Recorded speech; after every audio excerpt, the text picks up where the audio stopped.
What's going on, everybody? Thank y'all so much for tuning in. I hope you all are so excited to receive the best hour you have ever received in your entire life. Why? Because this hour has it all, baby. Hope, positivity, inspiration, motivation, empowerment, encouragement, the whole nine. So I hope you are excited. Get ready, pull up a chair, pull up a couple of shots, let your hair down, kick your shoes off, and catch the great energy that is in this room, because it is all dedicated for you, baby. Let's go. Woo!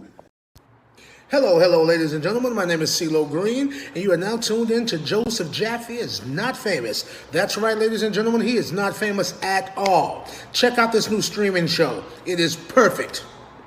And if you don't, fuck you. But he's especially... Well, Peter, you might be the first person on this planet that ever shut me up for this long. Good old Heraclitus, I tell you, that wild and crazy guy. If I came to you and I gave you $10,000 for 20% of the company, deal. Yeah. So, is that a verbal? Younger than us, sorry to say, Joseph. What, younger than 20? Joe, we're just trying to help you because clearly you've lost control of the conversation. I never, you know what, with all due respect, I never had control of the situation. Doesn't mean I'm over, gone.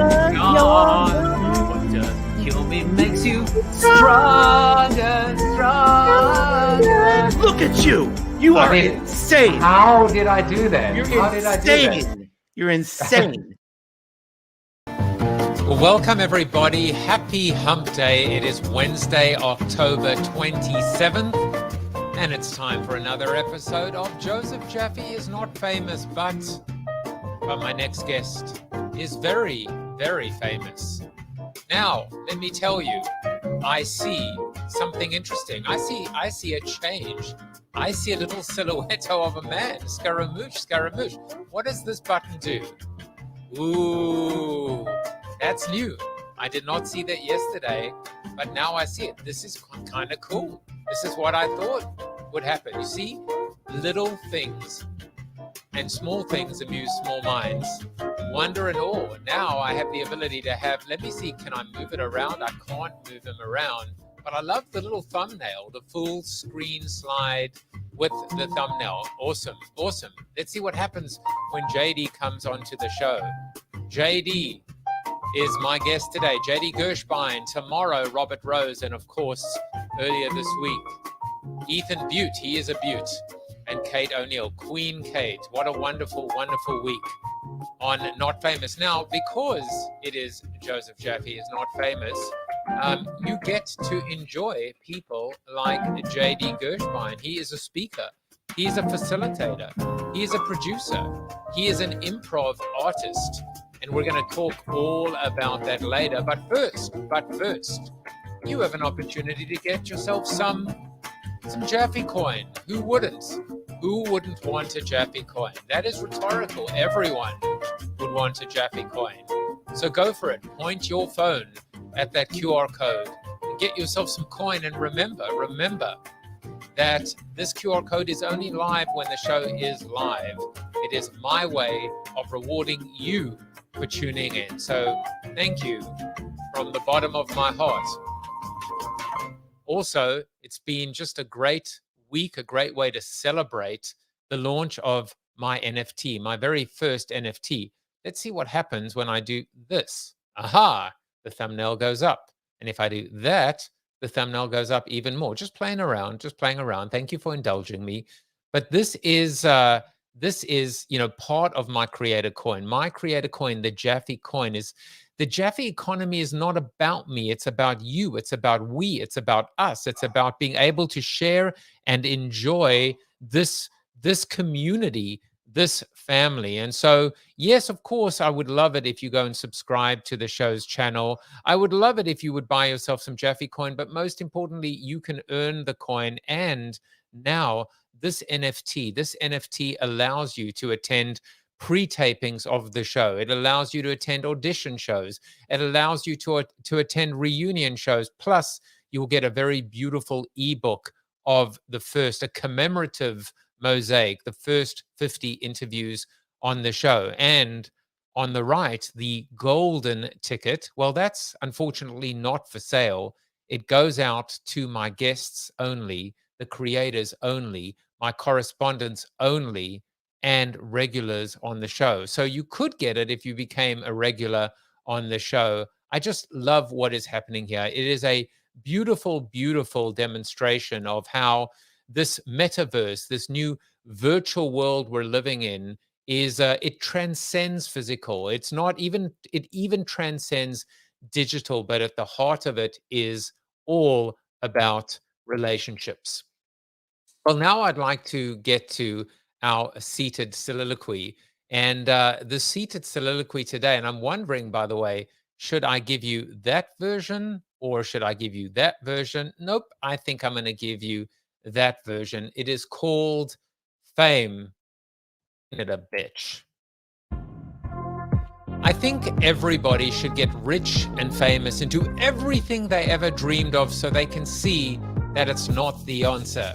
Jim Carrey. Well, thank you, Google, for helping me find this quote. I actually saw it the other day and then found myself referencing it yesterday, but for the life of me, couldn't remember who said it. Turns out, of course, Google did. Tonight's guest is talking about improv in business, improv in life. And so I thought it would be appropriate to find a quote from one of the kings of the spontaneous, unpredictable, and ad hoc, Jim Carrey. It also helps validate why the show is called Joseph Jaffe is Not Famous. Sure, it's a bit of an insider joke, which I hope all of you get. That's kind of the idea, that we're all in on the joke. Only there's a definite path where the show grows and I become more famouser, to quote Cedric the Entertainer when he introduces me. Thank you, C. Perhaps fame and fortune should come with a warning label. Be careful what you wish for. Oh, I'll never change. I'll always be me. I'll always stay humble. I'll never let it get to my head. Famous last words. So is it a catch-22, a lose-lose outcome? Not famous versus famous? Perhaps, and perhaps not. I've always subscribed to the adage, never forget where you've come from. Yes, history and heritage counts for a lot, but so does being grounded in the present. Having a strong foundation, values, a moral compass. For me, though, there's something else. It's the connection to community.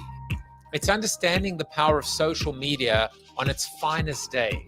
The ability to inspire, surprise, delight, over-deliver, help, and support. That's why I love being live. That's why I love giving Jaffe coin away to people who tune in live. That's why I love putting comments on the screen. That's why I'm giving away my VIP NFTs to regulars, loyal viewers. I push off against the other talk shows who are not live, who don't respond to their Twitter accounts, who don't even tweet themselves. At least Donald did that. Insider joke or not, I know that if I remain true to a show that is truly all about my guests, creators, correspondents, and community, then I will be somewhat protected and insulated from gossip columnist AJ Benz's signature line, fame, ain't it a bitch?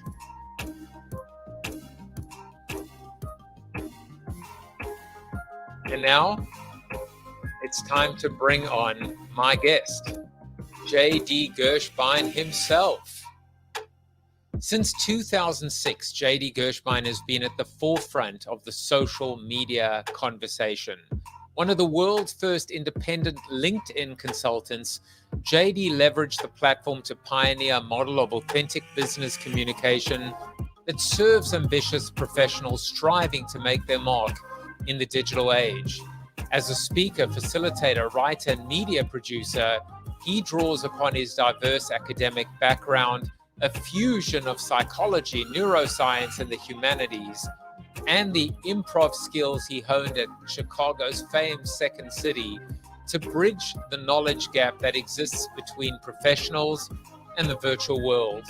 Widely regarded as a thought leader in personal branding, social networking, content marketing, video storytelling, and social entrepreneurship, JD is blazing a trail as one of the most original personalities in the professional development arena. I love that. One of the most original personalities. Let's put it to the test. JD, welcome to the show. Oh, I'm sorry, Joe. Are you talking about me? I mean, just a wee bit. It's better than talking about myself. I was caught up in the veritable kaleidoscope of images I was seeing with the music, with your voice, with the NFTs. It's as far as I'm concerned, Joe, you are famous. What does a media producer have to say about this amateur, this hack that is Joseph Jaffe? I'm telling you, man, this is already the most original podcast I've ever been on. I'm incredibly aligned with you right now. It's all downhill from here, as a matter of fact, because the top of the show was just amazing. So I'm going to do my best now to rescue it. So should we basically just go straight to credits? Let's roll credits, right? Roll credits. It's the George Costanza line, right? When he basically cracks the joke in the meeting and then he says, I'm out of here. I'm out of here. And he just basically leaves, he leaves on the high before the shark is jumped. Hey, you always have to leave your audience wanting more. At least that's the way I see it. Good to be here with you, though. And my strategy, though, is give them less and they'll want more. No, it's a little spin, I suppose. Well, today, October 27th, believe it or not, let's see what happens, by the way. Let's first do this. It is Cranky Coworkers Day. And how do you think people celebrate Cranky Coworkers Day, do you think? With the requisite amount of crankiness, interspersed between moments of joy. You are my first guest, by the way, experiencing this new layout on StreamYard.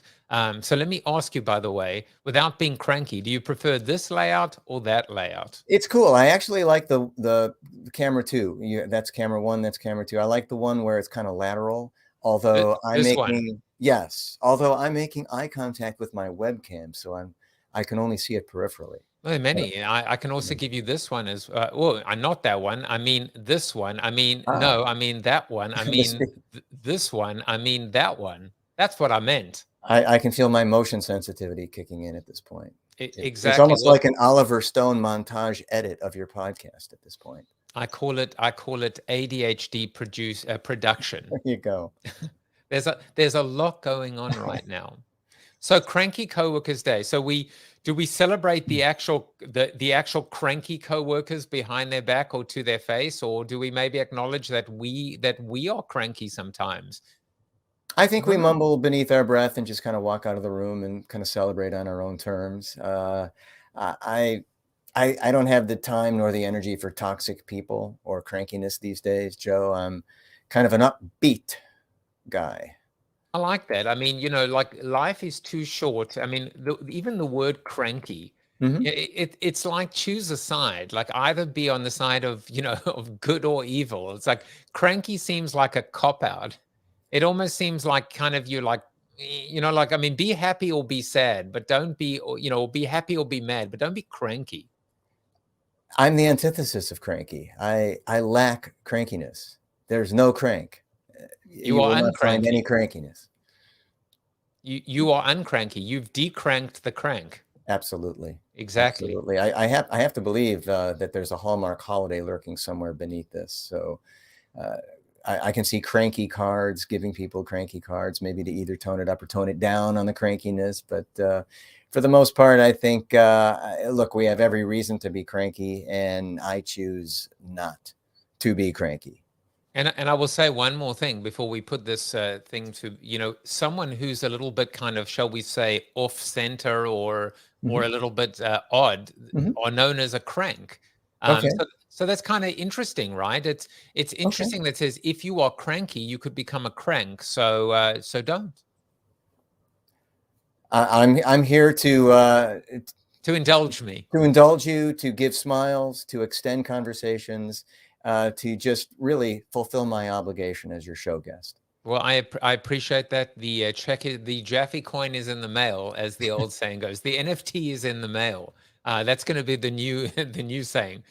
Well, we're definitely having fun. So I just felt like, why not continue the fun wagon, the fun ride, and let's find out some fun facts about guest number 293, JD Gershbein, speaker, facilitator, producer. Oh, So gosh. here's what our sleuths found out about you, about your interesting, sordid background and past. Number one, you have testified. I'm saying testified. We know that you spoke on Capitol Hill, but did you testify? Is that Photoshop, by the way? It is not a Photoshop, and if I was to zoom out, you would see the word Mark Zuckerberg as well. So no, it is Absolutely not. absolutely not Photoshopped at all. No, I have never appeared before a congressional subcommittee, but I did speak to legislators on Capitol Hill in what was the coolest speaking engagement of my life. I was literally flown into Washington, D.C. for the day to speak to dignitaries and lawmakers on Capitol Hill. And it was in advance of the India-Japan Global Conference back in 2017. And I was up there for about 4.5 minutes speaking about the global impact of social media. And may I say for the record that I pretty much improvised all 4.5 minutes of it. But at the same time, what a thrill. I can honestly state, JJ, that I have spoken on Capitol Hill. The global impact of social media. Now, if you were called today to speak on the global impact of social media, what would you say differently versus the same compared to what you did then, and what has changed and what you've learned and what has transpired since? I think it's been the source of incredible positive and negative transformation. And if you're going to be in this field, you have to weigh in on both sides. Right. I'm certainly a byproduct of someone who has achieved a positive transformation through my study of the social platforms. I created a livelihood out of it. And my mission is to educate and teach people how to humanize their efforts and their impact on the platforms. From a negative point of view, it has clearly imploded careers. Unfortunately, it's a force to be reckoned with, and it can get into the wrong hands, and it can do a lot of harm. And I think that's the mission for the next generation of social media strategists and educators, is to use this thing for the greater good. So if I were on Capitol Hill again today, I would speak to that. I hinted at it back then, but this thing moves light years per minute, Joe. How on earth are we going to corral it? That's a good statement, right? This thing moves at say that again, at light years per minute, warp speed, if you will. It does, and yet what happens is, even with all of this fluidity, this movement, things can stick, and look, we are living through it. By the way, it's very interesting to me right now that this cancel culture that we're living in and living through. And what's fascinating for me is to see who is one of the biggest oppositions to it. It's someone like Bill Maher. It's someone who's on the progressive liberal side. You wouldn't think it. But I feel like sanity and common ingredients, and I feel that he brings that to the table, and I feel myself aligning with him, which is people make mistakes. Guess why? Because we are people. That's what we do. We make mistakes.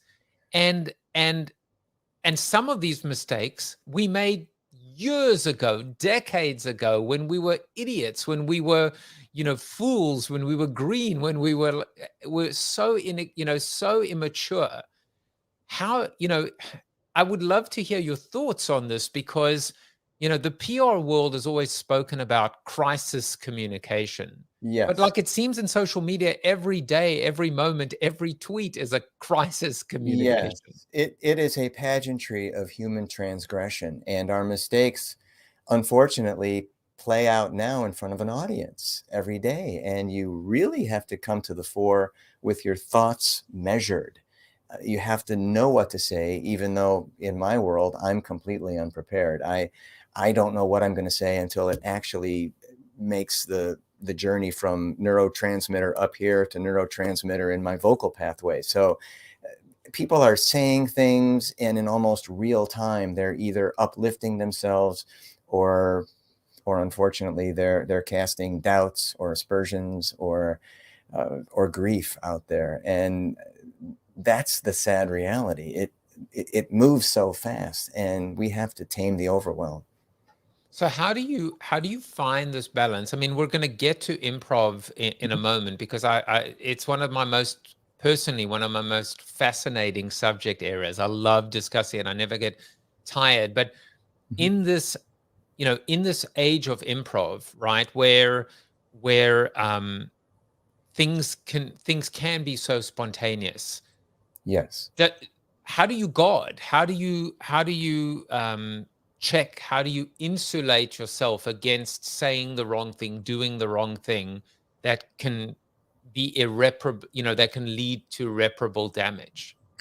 Such a great question. And I'd like to thank my nervous system. I think that if we take care of our brains, our nervous system, it's an elite pathway that gives us the ability to deliver extemporaneously. And I won't kid anybody. I train myself. I'm always talking. I'm always thinking. I'm always cognating. And I have what I think is an excellent filtration system working up here. When something's up here, I have the ability to measure it very quickly. I'm deliberately paced, but then also I know when I can go forward and I'm going to deliver the right thing. I just make it a point not to go places where other people go, and I defer to silence. I think listening is a huge piece of the improv process, as is silence. And when we talk about humans as good communicators and being in the moment and improvising, applying the techniques of improvisation to business conversation or some of those high leverage moments that we all have as humans, you just have to peel back almost in a microsecond and evaluate what you're going to say and gauge its impact. I have the ability to do that, and I look forward to many more years of being able to do that. There was a lot in what you've said that is worth pausing on and unpacking. All right. I've repeated this many times of late because it's my new favorite, one of my new favorite. It's not so much a saying, but it's a interesting truism that the words listen and silent are anagrams of one another. So I appreciate what you said about silence, but it made me think of this idea of, how do you, the old joke, how do you get to Carnegie Hall? Practice, practice, practice. Of Right. course. And what I was thinking is that, when you think of someone like Jerry Seinfeld, everyone knows that he is the most practiced, meticulous comedian on this planet, that every word, every intonation, everything is rehearsed, and he leaves nothing to chance. So the other way to triangulate this is what Gary Player said: the more I practice, the luckier I get. And so it was very interesting hearing you talk about deliberate, being able to be grounded and centered. And amidst the world that is sometimes spinning out of control, one has to slow down and slow everything down in order to be in control. I picked up my study of applied improvisation in business back in 2017. So here in Chicago, at Chicago's famed Second City, I took some classes back in the late 1980s when it was cool to say you were taking classes at Second City. And I didn't know how impactful they would be, Joe, until I got into the business world and worked in the insular environment of social media, because this is all improvisational. All of this is in beta right now. We have no idea where any of this is going, and it's so hard to control. And in my study, I've really kind of focused on how we prepare to be unprepared. So my podcast, Your Joe Jaffe is Not Famous, JD Gershbein is completely unprepared. So as you and I were getting ready for this taping today, I had mentioned that I'm at my best when I don't know what's coming. You hit me with a regimented, formatted type of program, and I'm going to work a little harder than usual to try to squeeze my content or my responses so that it kind of measures up with your format. But when I'm allowed to go off script and I get room to roam, then I can be very autonomous with my thoughts. I can be very liberated in my expression, and I can match you quirk for quirk. I also think that did you say quirk for quirk? Absolutely. I bring you a sophisticated quirkiness, Joe. You know what I'm going to have to use a lot in this particular interview is because I mean I'm a big fan of the rim shot. Keep them coming. It makes me look funnier than I am. Keep going, Absolutely. right? Wow. You got that too, right? And a laugh track. I get a rim shot and a laugh track. Unfortunately for me, as I often say, this is my reaction. So the cricket's chirping. I get the laughter again, so it's all good. So you've taken me from rim shot to laugh track to crickets chirping. To of course, you know, the self-censoring when somebody turns around and says, so you know that's also good as well. And they're still laughing. They don't stop laughing. That's why I send them NFTs because they laugh at all my jokes. You know, my family doesn't. They roll their eyes. Give them time, they will. No, it's never happening. I'm wondering if all of your practice actually, now that I think about this idea, I'm thinking maybe it wasn't Second City, but you got all your practice from all of these autopsies that you worked on when you were 16 years old. And who knew that you were actually on the cast of 6 Feet Under? That, again, we were finding out all the stuff about you, JD. You must have been reading over my shoulder as I was typing it onto your Google Doc. Absolutely. You know, that's... Wait, this is theater of the mind. Don't, it is theater of the mind. It's theater of the mindless, I should say, maybe. I was groomed to be a physician. And, you know, sometimes when you're forced to do things or you kind of go down the parental path and your parents only want the best for you, I certainly believe that. And I believe it now more since they've both been gone for so long. And when you're young and you're in the heat of battle, you don't really see it. But at the time, I was groomed to be a physician by my father, who was a very dedicated man of medicine, a prolific medical researcher, not a medical doctor, but a medical biochemist who ran a clinical laboratory for a hospital. And I was exposed to test tubes and Bunsen burners and Erlenmeyer flasks when I was a kid. And I started working in a hospital when I was 14 years old. And by the time I reached 16, I had done stints in the ER, surgery, and in pathology, where I was brought down by the pathologist one day to work on an autopsy. And you want to talk about baptism under fire? That was it. And how many people can tell you that they've sewn up a body, but at the same time sewed up a body at age 16 where the pathologist left you alone with the cadaver and the threaded needle? So hello, here's how you do the baseball stitch. And I had done it. I had improvised my way through that. You had him in stitches, right? I had him in stitches. You know, it's a tough story to tell, especially in the party environment. But every now and then I'll weave it in on a podcast when the host asks me, tell me something that we don't know about you. Well, I guess you could have practiced and honed your craft. But it seems, you know, it seems, as I said, we found out all these interesting, eclectic facts about you. The last one that I had is the fact that you are a little bit of a rock star. You are a self-professed and self-proclaimed kick-ass rock and blues piano player, even though I have you here on the guitar.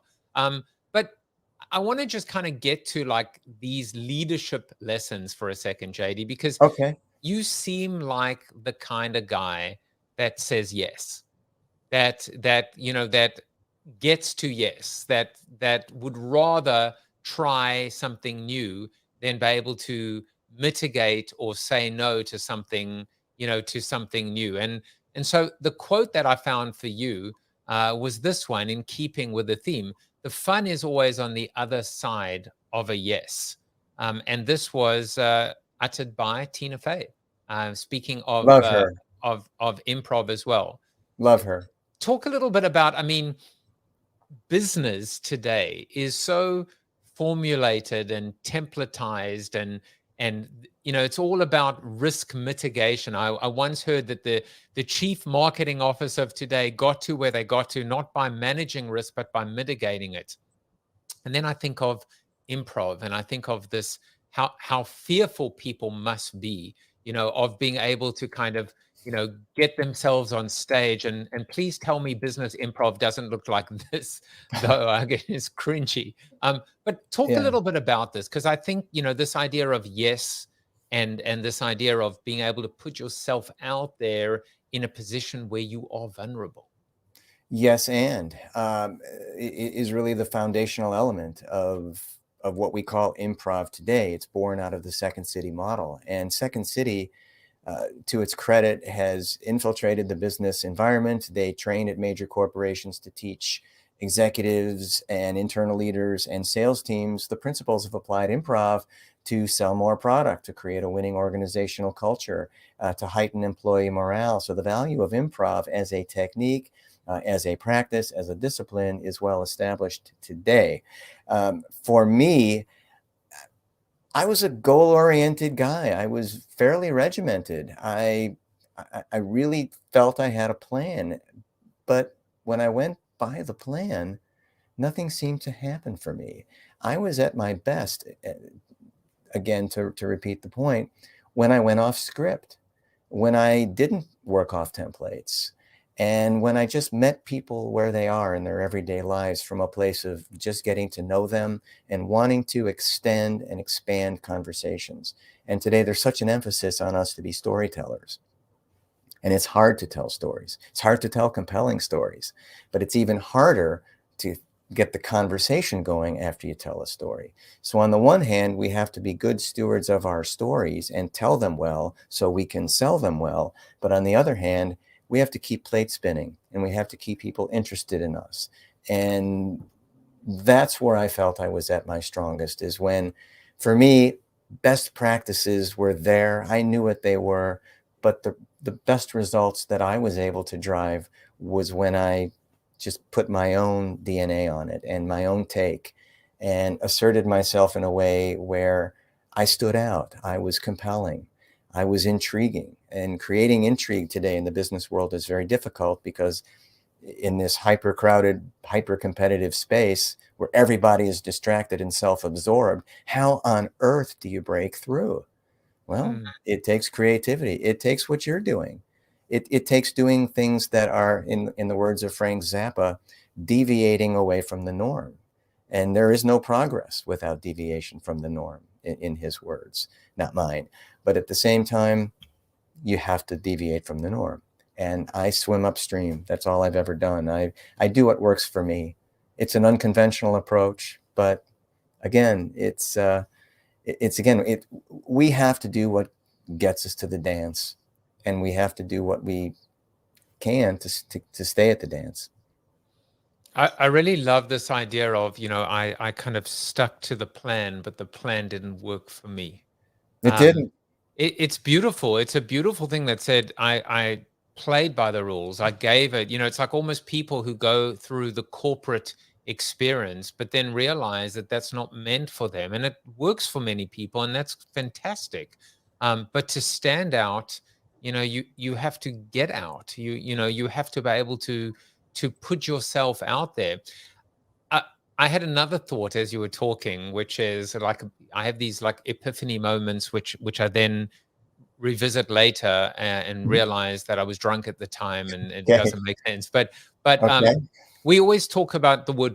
You mentioned the word best practice, and I've heard lots of riffs on that. Next practice, new practice, right?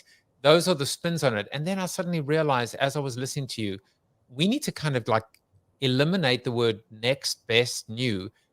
And what we've done is we haven't actually focused on the word practice. That's the idea, right? How do you get to Carnegie Hall? Practice. That's the improv. You know, People are petrified to give a presentation. People are petrified to deliver improv, but the more you do it, the better you're going to get. And of course, the implication here is when life throws you a curveball, when social media throws you a curveball, you can adapt or you can die. Simple as that. Yes. And those who make the adjustments realize the gains. And something that you said that spurred another piece of conversation for me is that we have to make it our practices. So best practices convert to our practices. And what I mean by that is when I started doing LinkedIn work, I was in the role of an educator. There were no leaders in the field yet. It was a wide open field. And I always considered myself blue ocean in my thinking because there's nobody else in the JD Gershbein business. I was the sole purveyor of me. So there was a lot to live up to. I had a very discerning boss to impress. So I was out there every day in the trenches, taking bullets, learning. I would tell people, hey, don't let my 65, 70,000 hours on LinkedIn fool you. I'm still looking to learn a thing or two about the site. It was changing so rapidly and it hit critical mass where everybody kind of fell in. And suddenly you had to adapt. You couldn't do the same old because people were moving on. They wanted the next thing. And as some people were moving into the next thing, to use your term, people were stagnated. They couldn't grow. They didn't understand the site well enough. They couldn't acculturate into the online world. They had problems envisioning themselves online. So now where I've augmented my practice and I've built a true coaching component into what I do is helping people get that vision of themselves online. There's a lot of talk about clarity, finger quotes, gaining clarity. Who really has clarity? Clarity is kind of like out there as this vague thing that we approach asymptotically, almost like perfection. We're never going to be perfect, but are we going to be truly clear on what we do?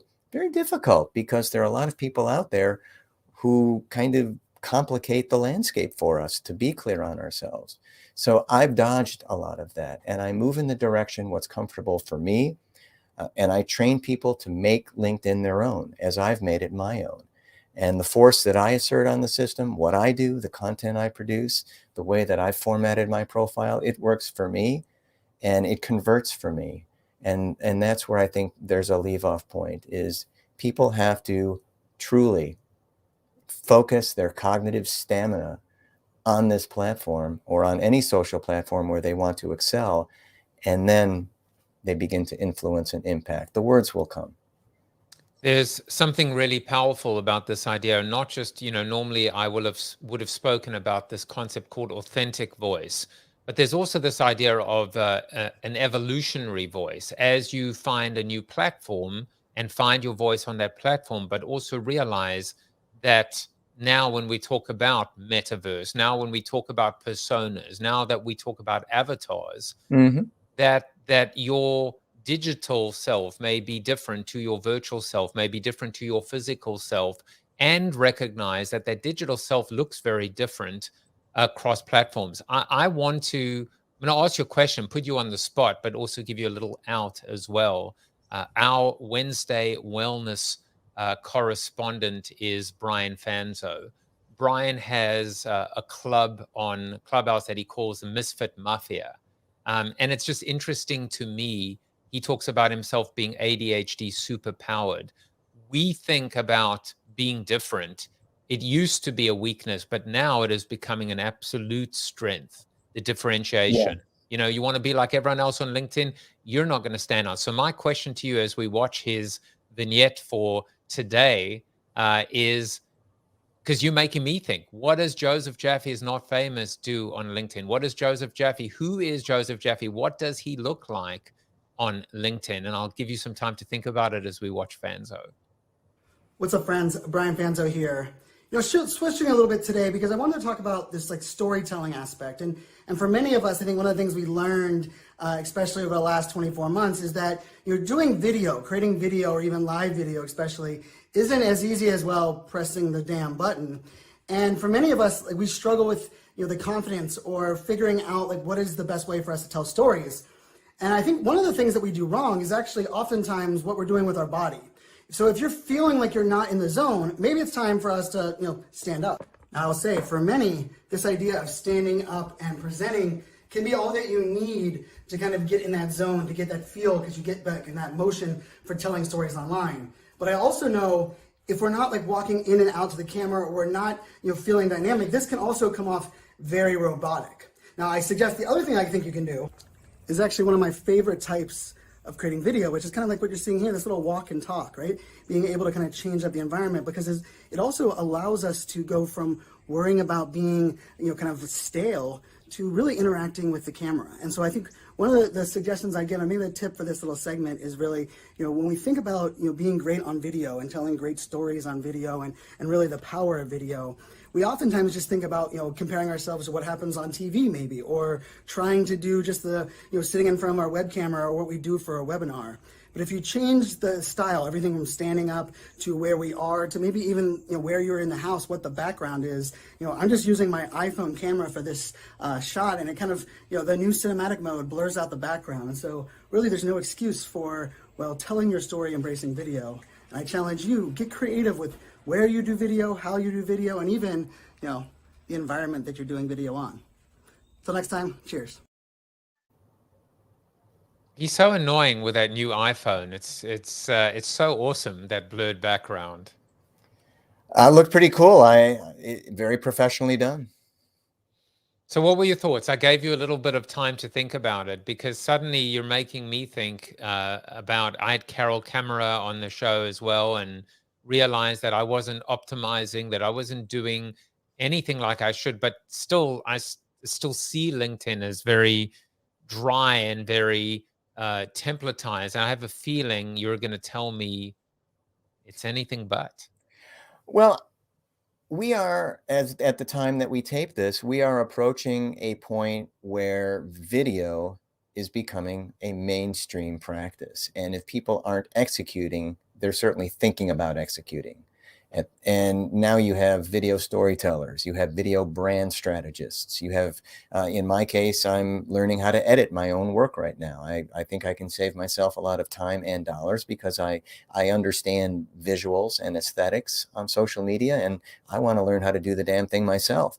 And you have more and more people who are starting to care. I think the upshot of it all is, for me, as someone who's been really at ground level with this, is there's a fine line between people who say they want to stand out and people who will actually take the steps to stand out. And that is a huge chasm for some people, to just put themselves out there on a written post, no video, no visuals, for some to even post a headshot on their LinkedIn profile is a huge step. And I think that as educators and as consultants and as advisors, we have to nurture that impulse within people, because we are arriving at a place where if you don't have video content that truly frames you as a deep domain expert or a thought leader, et cetera, all those designer vocabulary terms, you're going to operate at a competitive disadvantage. Video is the most powerful disseminator of personal brand that we have. And there's no personal brand conversation without it right now. I actually saw, speaking of which, I saw someone's LinkedIn profile, which was a video. And I think it was LinkedIn, and I clicked on it and there was a personal message. I was like, wow, that's on my to-do list now, which is use the actual, and it was animating. So it was like an animated GIF, click on it. And I was completely just brought in. So that's a new feature for LinkedIn. And the other piece is that when you think about how we scroll these days down the homepage of any of these social media platforms, it's information that's presented in a vertical cascade, and whatever falls into our optical field, if we think it's something we'd like to pursue, we will stop in our tracks. If not, we scroll right by it. It's almost a sense of what Maslow would call unconscious competence, as we're just taking in all of this information, we're processing, we're encoding, but yet are we really figuring out what we're seeing? good video nowadays is going to be that kind of video that does stop people in their tracks. So it's not just about producing video and be all puffy chested and say, hey, I've got a video portfolio, but it's about really having the kind of video that people crave, that they will stop and watch, that they will absorb, that will resonate with them, where they will feel inclined to like or comment with an insight. And I think that's where content is heading. That, to me, Joseph, that's where the future of work is. It's convincing people that you're worthy of their time and attention. It's perfectly said. And, you know, it's funny because I'm grading for my sins. I'm teaching at 3 different colleges at the same time, Wow. which is crazy, but I love it. And I'm teaching social media strategy at West Virginia University, and clearly that's online because that commute would be a little bit too tough for me. You know, NYU on Monday, Danbury, Manhattan, obviously, Danbury, Connecticut on Thursday, and, you know, in a very quick little jump to West Virginia to visit my buddy Joe Manchin. But anyway, that is another conversation for another day. But what they're actually doing this week is I'm busy grading them on video, on social video. And the simple message, which I hope they take away, hopefully they're watching this right now, is the fact that some video, like the olden days, right? You'd produce the 30-second spot and you'd create a 15-second version and then a 10-second version, whatever. Then we evolved to this idea of, wait a second, you don't start off with a 30-second spot. You start off with 20 minutes. You cut down. You have cutting room floor. You have outtakes. You can do long form version for the movies or online, etc. And so what I'm trying to teach them is sometimes it is going to be about adapting and cutting and editing, but other times recognize that the video itself is completely different. A TikTok video is going to be very different to an Instagram reel, is going to be very different to something that might be on your LinkedIn profile and on YouTube. That's exactly right. It's content and context. It's also production quality, and I'm a stickler for quality. And if I'm putting something out there on LinkedIn that is tied to my brand, it's just my nature. I've been a broadcaster since age 14. I work at it. I make sure that everything is pristine. I'm not a one-take pony. Sometimes I am, but for the most part, I learn my lines when I come on to do one-on-one or selfie video, whether it's micro learning or whether I'm taping something for someone as a promo. But I just want it to be good. Because it's attributable to me. And ideally, if people are compelled and interested, they will be motivated to investigate me further. And on LinkedIn, where are they going? To the profile. Well, you are certainly meticulous, precision. You are scalpel-like, and that is why you are now Dr. JD Gershbein, speaker, facilitator, producer, doctor. Make your parents proud. Well, thank you, man. For the doctoral, we could become a doctor as well with your PhD. There are many ways that you can get back there as well. There is something, the final thing that I wanted to chat to you about, something that I know is on your mind. And by the way, I hope that this show will live up to your professional quality standards. Oh, be worthy enough, please, I hope, worthy enough to put on your LinkedIn page. This is on the Mount Rushmore of my podcast. Oh, the head, it's swelling. Can you feel the swelling? This is what I wanted. Replete with sound effects, not only, I mean, multiple sound effects throughout the program. It's not. Well, like it would have been so much better had I done that. To do it. Had I done that first, except for that. So anyway, we learn through mistakes and through trial and error. But JD, the final thing that I wanted to chat to you about is this idea of what you call the podcast revolution. Okay. And you know, I was one of the first audio podcasters in marketing, I should say, back in 2005. What's your take on the podcast revolution? Audio, video, live, pre-recorded. I'd just love to hear your thoughts, especially now, having spent time with you, learned about your spontaneity and improv side, learning about your production side. Where is the vision and where is it all heading? everybody is a broadcast station right now. When you look at it, especially in business, we're on multiple platforms trying to build a common audience who is receptive to our content, who will be there for us, who will rearrange their lives to listen to us or watch us.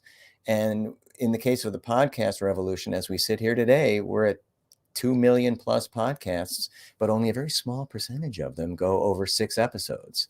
So it takes something special to not only produce a podcast that works, but a podcast where the podcaster also is interested and can sustain. So the podcasts that will make it moving forward, they may not be mega wealthy podcasters. They may not create that kind of impact, but it does give people a chance to have an identity in the social media universe. And many people are doing the podcast solely to get clients. Many people are doing it as a brand builder. I do it because I truly enjoy it. I'm launching not 1, but 2 podcasts. And I just like the idea of being in front of a webcam. I never met a microphone I didn't like. And I'm willing to do what it takes to get out there and market well. And I think that's where it's heading. You're going to see it in the effort. If people are kind of half-assed about it, it will show.